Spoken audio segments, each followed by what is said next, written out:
ગઈકાલે ગુજરાત વિધાનસભાની અંદર ઐતિહાસિક બજેટ રજૂ કરવામાં આવ્યું અને એ જ બજેટને લઈને જે 4.8 લાખ કરોડનું એ ખૂબ મોટું એ જંગી બજેટ ગુજરાતના અલગ અલગ ક્ષેત્રોને ફાળવવામાં આવ્યું, પરંતુ તે જ બજેટને લઈને હવે વિપક્ષ એ પ્રહારો કરી રહી છે.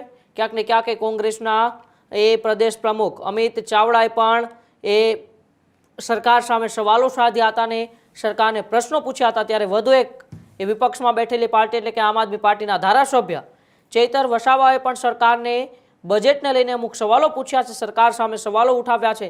કારણ કે સરકારે સૌથી મોટી વાત કરી છે કે આદિવાસીઓ માટે આ બજેટ એ સૌથી મહત્વપૂર્ણનું છે અને તે જ વિસ્તારના ધારાસભ્ય એ જ આદિવાસી વિસ્તારમાંથી આવતા ચૈતર વસાવાએ બજેટ મામલે સરકારને શું પ્રશ્નો પૂછ્યા છે તેની આજે આપણે વાત કરવી છે. ગઈકાલે ગુજરાતની વિધાનસભામાં ઐતિહાસિક બજેટ રજૂ થયા બાદ એ રાજ્યના પ્રવક્તા અને કૃષિ મંત્રી જીતુ વાઘાણીએ કહ્યું કે આદિવાસી વિસ્તાર માટે લગભગ 2 લાખ કરોડ રૂપિયા એ રાજ્ય સરકારે ફાળવ્યા છે. એટલે કે આદિવાસી વિસ્તારના જે પ્રાણ પ્રશ્નો છે તેને લઈને આમ તો અનેક વખત એ લોકો રસ્તા ઉપર આવતા હોય છે, ત્યાંના જનપ્રતિનિધિઓ રસ્તા ઉપર આવતા હોય છે અને તેમાંના જ એક જનપ્રતિનિધિ ડેડિયાપાડા આદિવાસી વિસ્તારના ધારાસભ્ય ચૈતર વસાવા આમ તો અનેક વખત પોતાના વિસ્તારના પ્રજાના પ્રશ્નોને લઈને એ મેદાને આવતા હોય છે. ત્યારે ફરી એક વખત એ બજેટ સત્ર દરમિયાન જ્યારે આદિવાસીઓના મુદ્દે ખૂબ મોટી એ ચર્ચાઓ થઈ, આદિવાસીઓને ખૂબ મોટું બજેટ આપવામાં આવ્યું તેવી વાતો પણ સરકારના મંત્રીઓ દ્વારા કરવામાં આવી છે. ત્યારે હવે એ જ આદિવાસી વિસ્તારમાંથી આવતા ચૈતર વસાવાએ સરકારને પહેલા તો શું સવાલો કર્યા, આવો આપણે ચૈતર વસાવાને સાંભળીએ. ગુજરાત સરકારે ગુજરાત વિધાનસભામાં ગુજરાતના લોકો માટે બજેટ રજૂ કર્યું છે. ત્યારે બજેટનું અમે એનાલિસિસ કર્યું. ગુજરાતમાં 15% જેટલી આદિવાસીઓની વસ્તી છે. 1,25,00,000 આદિવાસીઓ વસે છે. 15મી નવેમ્બર જ્યારે મારા ડેડિયાપાડામાં ગૌરવ દિવસની ઉજવણી થતી હતી, તે દિવસે માનનીય વડાપ્રધાન શ્રીએ આવનારા 5 વર્ષમાં આદિવાસી સમુદાય માટે ગુજરાતને અમે 2 લાખ કરોડની જાહેરાત કરીએ છીએ એવી મોટી જાહેરાત પણ કરી હતી અને બધાએ એમને અભિનંદન પણ આપ્યા હતા. ત્યારે આજના બજેટમાં આદિવાસી સમુદાય વિશાળ સમુદાય હોવા છતાં માત્ર ને માત્ર 5,425 કરોડની જ આજે જોગવાઈ થઈ છે. સાથીઓ, આપણે આગલા વર્ષમાં જઈશું. ગત રોજ વિધાનસભાની ચર્ચાઓ દરમિયાન મેં આદિજાતિ વિકાસ વિભાગ પર માહિતી માંગી. માનનીય નરેશભાઈ પટેલ દ્વારા વિધાનસભાના સન્માનીય ગૃહમાં ઊભા થઈને એમણે માહિતી પણ પૂરી પાડી અને મને હાર્ડ કોપી પણ આપી છે. તમે જોઈ શકો છો. એમણે કીધું કે 24-25 દરમિયાન અમે 4,373 કરોડ રૂપિયાની જોગવાઈ આદિવાસી સમુદાયના વિકાસ માટે કરી હતી. એની સામે વપરાયા છે માત્ર ને માત્ર 3,373 કરોડ રૂપિયા. 1,000 કરોડ રૂપિયા ક્યાં ગયા એની કોઈ માહિતી નથી. એ જ પ્રકારે 2025-26માં 5,120 કરોડની આદિજાતિઓના વિકાસ માટેની જોગવાઈ કરવામાં આવી અને એમાં કેટલા વપરાયા? 2,410 કરોડ. 50% રકમ પણ વાપરવામાં આવી નથી. એ તમારા અમારા માટે ખૂબ જ દુઃખદ બાબત છે. આજે આદિવાસી વિસ્તારોમાં કુપોષણની સમસ્યા છે, સિકલ સેલની સમસ્યા છે, પીવાના પાણીની સમસ્યા છે, સિંચાઈનું પાણી આપવામાં નથી આવતું, કેટલા ગામોમાં રોડ રસ્તા નથી, મહિલાઓને ઝોલીમાં લઈ જતા રસ્તે મૃત્યુ પામે છે, આદિવાસી વિસ્તારોના દવાખાનાઓમાં પૂરતો સ્ટાફ નથી અને અનેક દવાખાનાઓમાં સીટી સ્કેન નથી, સોનોગ્રાફ નથી, સબવાહિનીઓ નથી. તો આટલી બધી જરૂરિયાતો છે, ત્યાં માર્કેટ નથી, યુવાનો ભણી ગણી છે, એમને રોજગાર નથી. તો આદિવાસી સમાજ તરસી રહ્યો છે અને આ ગુજરાત સરકાર, ભારતીય જનતા પાર્ટીની સરકાર જે આદિવાસીઓને હિતેચ્છુ સાબિત કરે છે, એ લોકોએ 5,120 કરોડમાંથી ગયા વર્ષે માત્ર 2,410 કરોડ રૂપિયા વાપર્યા છે. વિચાર કરો, એમણે તો 5,120 કરોડની જગ્યાએ 6,000 કરોડ વાપરવાના હતા અને પૂરક માંગણીથી વિધાનસભામાં લાવવાનું હતું. અમે બધા સહકાર આપતા, પણ આદિવાસીઓ સાથે જે અન્યાય થયો છે એ અમે ક્યારે ભૂલીશું નહીં, લોકોને જાગૃત કરીશું. સાથીઓ, ગઈકાલે બીજી એક વાતની ચર્ચા અમારે બજેટ સત્ર દરમિયાન અમારી થઈ છે. તમે આ ચિત્ર જોઈને તમને ખ્યાલ આવશે કે આ ખૂબ જ ગંભીર બાબત છે. અમે માનનીય આદિજાતિ વિકાસ મંત્રીને સન્માનીય ગૃહમાં પૂછ્યું કે પોસ્ટ મેટ્રિક અમે પૂછ્યું કે જે 1/7/2010 થી ભારત સરકાર પુરસ્કૃત આદિજાતિના વિદ્યાર્થીઓ ઉચ્ચ અભ્યાસ કરે એના માટે પોસ્ટ મેટ્રિક શિષ્યવૃત્તિની યોજના ચાલુ હતી, જેમાં કેન્દ્ર સરકાર 75% અને રાજ્ય સરકાર 25%નો સહયોગ કરતી હતી, જેના કારણે આદિવાસી વિદ્યાર્થીઓ ઉચ્ચ અભ્યાસ કરી શકે. કોઈ એએનએમ કરે, કોઈ જીએનએમ કરે, કોઈ ડિપ્લોમા કરે, કોઈ ડિગ્રી કરે, કોઈ એમબીબીએસ કરે, કોઈ બીએસસી કરે, કોઈ એમએસસી કરે, કોઈ ફાર્માસિસ્ટ કરે. એના માટે સરકારે 2010થી આ સ્કોલરશિપ ચાલુ હતી. હવે તમે જુઓ, 28-10-2024 રોજ આ ભાજપની સરકાર એક પરિપત્ર બહાર પાડીને આ સ્કોલરશિપની યોજના એમણે બંધ કરી દીધી. એમણે કીધું કે અમે ગવર્મેન્ટ કોટાવાળાને જ શિષ્યવૃત્તિ આપીશું, અમે મેનેજમેન્ટ અને વેકેન્ટ કોટાવાળાને નહીં આપીએ. સરકાર જ એક બાજુ બે કોટા બનાવ્યા છે કે ગવર્મેન્ટ કોટા અને મેનેજમેન્ટ કોટા. 50% ગવર્મેન્ટ ભરશે અને 50% મેનેજમેન્ટ ભરશે.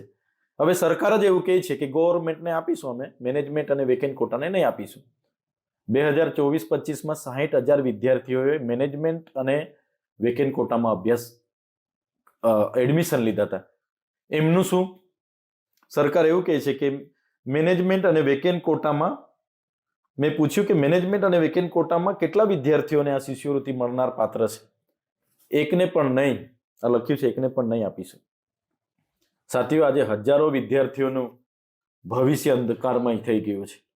આગળ અમે એમના પરિપત્ર વિરુદ્ધ બિરસા મુંડા ભવનનો ઘેરાવો કર્યો, વિધાનસભાનો ઘેરાવો કર્યો, સન્માન્ય ગૃહમાં અમે વિરોધ નોંધાવ્યો, અમને સસ્પેન્ડ કરવામાં આવ્યા. બધા ધારાસભ્ય ત્યાં જોતા હતા, 2-4 ધારાસભ્ય સિવાય બધાએ અમને કોઈ સમર્થન નહીં આપ્યું. પણ આનાથી આદિવાસી વિદ્યાર્થીઓ ઉચ્ચ અભ્યાસ કરવાના જે સપના જોશે એ એમનો સપનાઓ આમાં તૂટી જવાના છે. ક્યાંથી એમના પરિવારના લોકો જીએનએમ માટે 2 લાખ રૂપિયા ફી ભરશે? ક્યાંથી એમના પરિવારના લોકો એમબીબીએસ માટે 5 લાખ રૂપિયા ફી ભરશે? એટલે આ ખૂબ જ ગંભીર બાબત છે, આપણે બધાએ નોંધ લેવી જોઈએ.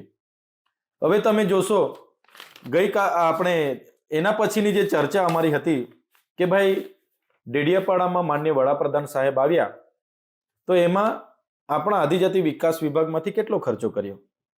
એમણે કીધું આદિજાતિ વિકાસ વિભાગમાંથી અમે 41 કરોડનો ખર્ચો કર્યો. માર્ગ અને મકાન વિભાગે 54 કરોડનો ખર્ચો કર્યો છે. ત્યાં આરોગ્ય વિભાગે ખર્ચો કર્યો છે, ત્યાં તાલુકા પંચાયતે ખર્ચો કર્યો છે, ડીઆરડીએ ખર્ચો કર્યો છે, શિક્ષણ વિભાગે ખર્ચો કર્યો છે, નગરપાલિકાએ ખર્ચો કર્યો છે, કલેક્ટરે કચેરીએ ખર્ચો કર્યો છે.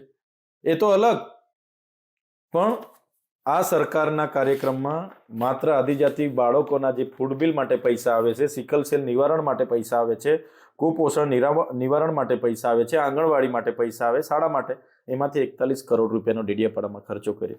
અને કેવી બાબતમાં? એમનું બ્રાન્ડિંગ, પ્રિન્ટિંગ, હોર્ડિંગ્સ લગાવવા માટે, મહેમાનો માટે મુમેન્ટો લાવવા માટે, પીએમઓનું સેટઅપ માટે, જે પીએમ સાહેબ આવ્યા હતા એમનું સેટઅપ માટે, અને એમને આગેવાનોના હોટલો મોટલોમાં નેતાઓના રહેવા માટે, એમના આગેવાનોની બસ, એમના આગેવાનોની માટે, પછી મોબાઈલ ટોયલેટ માટે 2 કરોડ 40 લાખ રૂપિયા. તો આ પ્રકારના આદિવાસી વિસ્તારના ગ્રાન્ટના પૈસા જો સરકાર વાપરતી હોય તો મને એવું લાગે છે કે આદિવાસી હિતેચ્છુ સરકાર આ હોઈ જ ના શકે. એમણે તો આદિવાસી માટે ભલે બજેટમાં 5,120 કરોડની જોગવાઈ હોય, એમણે 6,000 કરોડ રૂપિયા વાપરવાના હતા અને પૂરક માંગણી વિધાનસભામાં લાવવાની હતી.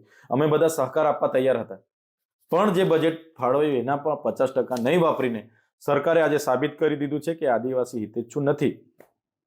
ત્યારે હું ચોક્કસ કહીશ, આ જાગૃતતા એ આદિવાસી ઉચ્ચ અભ્યાસ કરતા વિદ્યાર્થીઓ, એમના વાલીઓ, એ સંસ્થાઓ અને આદિવાસી સમાજને આવી જોઈએ.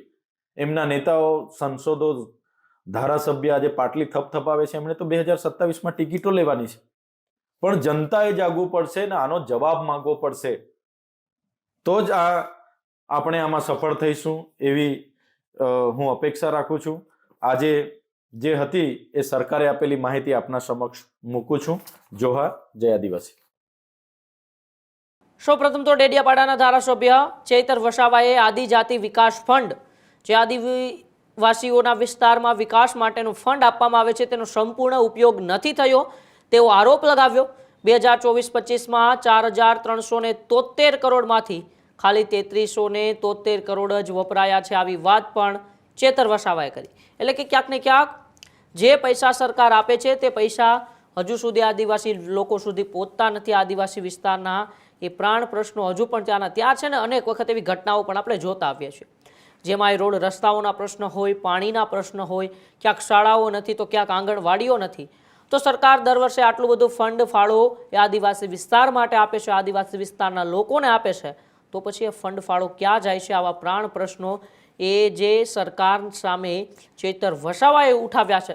ચેતર વસાવાએ વધુમાં કહ્યું કે સરકાર મોટો આંકડો તો કહી દે છે, પરંતુ તે આંકડો શું ખરેખર આદિવાસી વિસ્તારના લોકો સુધી પહોંચે છે કે નહીં તેમની પણ સરકારે ક્યારે તપાસ કરી છે કે ખરા? આવા પણ એ ચર્ચા છે ચેતર વસાવાએ કરી. સાથે સાથે તેઓ એવું પણ કહ્યું કે આ વખતે આદિવાસી વિસ્તારના લોકો માટે જે પણ બજેટની અંદર ફાળવણી થાય છે, અમે આશા રાખીએ છીએ કે આદિવાસી લોકો સુધી આ બજેટ પહોંચે, બજેટની રકમ પહોંચે. જે પ્રાણ પ્રશ્નો રહેલા છે, એ રોડ રસ્તાઓને લીધે કેટલી એ જીવ પણ લોકોને ગુમાવવો પડ્યો છે, એમ્બ્યુલન્સ ના પહોંચી શકે, કઈ આકસ્મિક કોઈ એવી ઘટના બને તો ત્યાં ફાયરના એ બંબુ ના પહોંચી શકે, આવા રોડ રસ્તાઓ વચ્ચે જ્યાં કુદરતે અપાર સૌંદર્ય આપ્યું છે, પરંતુ એ આદિવાસી વિસ્તારના લોકો હજુ પણ આ પ્રાણ પ્રશ્નોથી પીડાઈ રહ્યા છે. અને તેને લઈને એ જ વિસ્તારના ધારાસભ્ય લાંબા સમયથી એ વિસ્તારને નજીકથી તેમણે જોયેલો છે. હવે તો 2022થી તેઓ તે વિસ્તારનું પ્રતિનિધિત્વ પણ કરતા આવે છે. એવા ચેતર વસાવાએ સવાલો ઉઠાવતા સરકારને પ્રશ્નો પૂછ્યા છે. જોવાનું રહેશે કે સરકારના કોઈ મંત્રી કે સરકારના કોઈ પ્રતિનિધિ ચેતર વસાવાના આ સવાલોના જવાબ આપે છે કે નહીં. પરંતુ તમારો બાબતે શું માનવું છે? તમારા આસપાસના વિસ્તારમાં બજેટ પ્રમાણે કેટલો એ વિકાસના કામો થાય છે? અમારા કોમેન્ટ બોક્સમાં અચૂકથી જણાવજો. બાકી જોતા રહેજો ન્યૂઝ રૂમ ગુજરાત, ગુજરાતનો ગર્જનાદ. નમસ્કાર.